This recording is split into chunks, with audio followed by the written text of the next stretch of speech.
일단 품행장애를 경험하고 있는 소아 청소년들을 바라보는 우리의 시선을 조금 바꿀 필요는 있을 것 같아요. 그들을 나쁜 아이라고 보지 말고 아픈 아이라고 좀 바라봐야 될 것 같아요. 품행장애도 장애이거든요.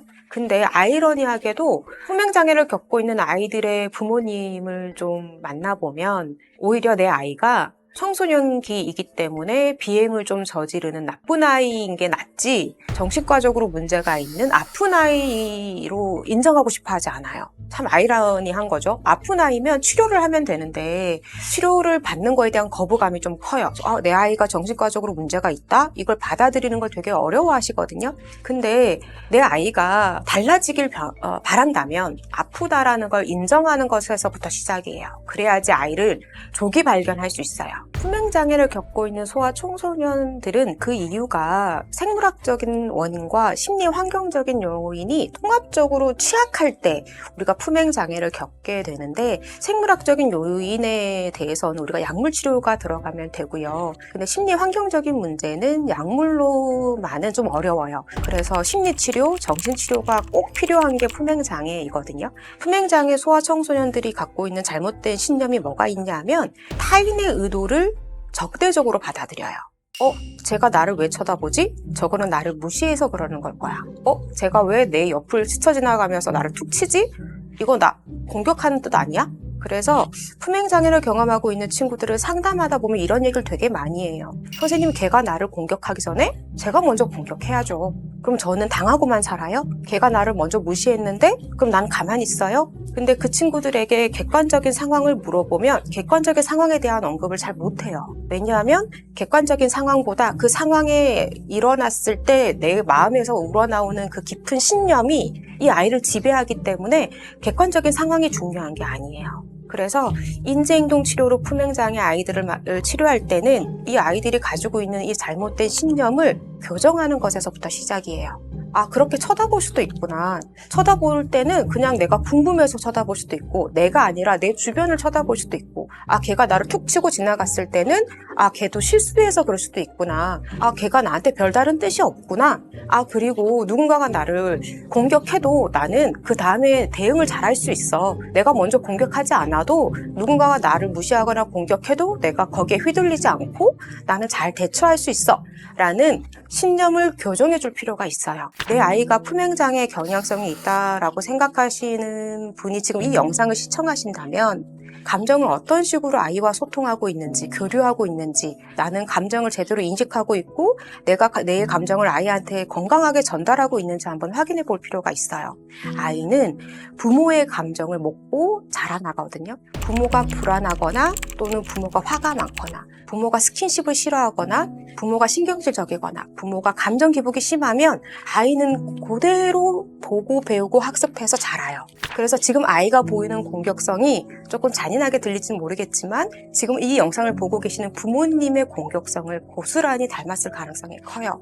그래서 제가 가끔 부모님들을 면담하게 되면 부모 교육에서 그치는 게 아니라 부모님이 개별적으로 상담을 해야 되는 수준까지 이르는 경우도 있거든요.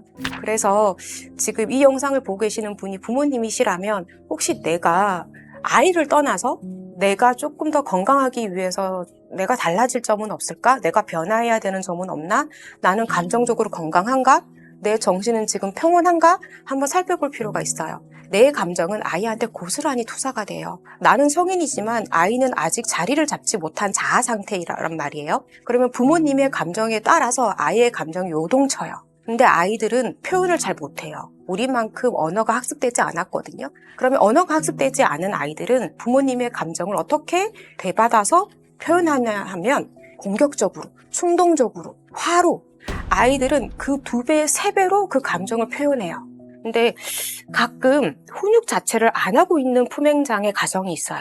부모님이 내 아이를 어떻게 케어할지를 몰라서 규율과 규칙 자체가 없어서 아이가 어느 정도로 공격성이 사회적으로 용인되는지를 몰라 할 때도 있거든요. 그렇기 때문에 학교에 가거나 또래를 만났을 때 자기도 실제 이게 실수하는지 모를 정도의 공격성을 하는 아이들이 있는데, 그건 부모님들이 아이한테 훈육을 안 하고 있을 때도 그래요. 대체로 품행장애를 경험하고 있는 가정을 보면 규율과 규칙이 아예 없거나 아니면 규율과 규칙이 있는데 오로지 부모님에 의해서 규율과 규칙이 만들어지는 경우가 있어요. 어떤 규율과 어떤 규칙이 만들어지는지가 중요한 게 아니라 그 규율과 규칙을 어떤 과정으로 정하는지가 중요해요. 그 정하는 과정에 아이가 꼭 있어야 해요. 네 생각은 뭐니? 넌 어디까지 지킬 수 있니? 근데 이때 부모님이 원하는 만큼의 아이가 규율과 규정을 정하지 않을 수도 있어요. 그때 스텝 바이 스텝이에요. 천천히 하셔야 돼요. 여기서 중요한 건 금방 말씀드린 것처럼 아이가 규율과 규칙을 정하는 과정 속에 같이 있어야 한다. 그리고 가장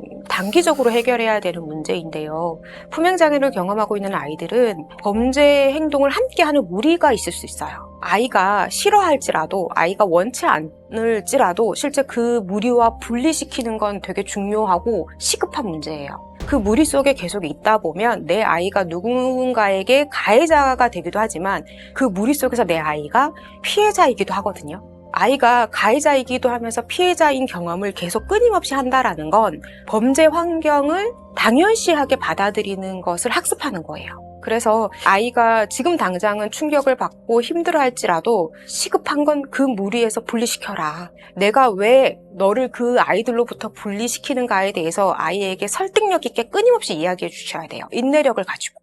그리고 이런 얘기를 해주세요. 네가 지금 나를 원망할지라도 네가 내 나이가 되었을 때 내가 왜 이런 선택을 했는지 이해할 거야. 그리고 나도 지금 너의 심정을 이해해. 그리고 지금 내가 이런 선택을 너에게 충분히 설득하지 못하고 이런 결정을 하는 거에 대해서 미안해. 이런 과정이 필요합니다. 그렇다면 분리시키고 끝나는 게 아니라 아이에게 안정된 관계를 맺게 해주는 것도 품행장애의 치료의 시작이거든요. 매주 일정한 시간대에 늘 만날 수 있는 상담 선생님이 있는 게 가장 좋아요. 내 아이가 성인이 되어서도 힘들 때마다 찾아갈 수 있는, 언제나 그 자리에 있는 사람, 그 사람과 관계를 맺는 게 가장 좋아요. 부모님만으로는 좀 힘들어요, 품행장애는. 그래서 주변에 상담 전문 기관에 내 아이를 안정되고 고정되게 만날 수 있는 선생님을 찾기를 바랍니다.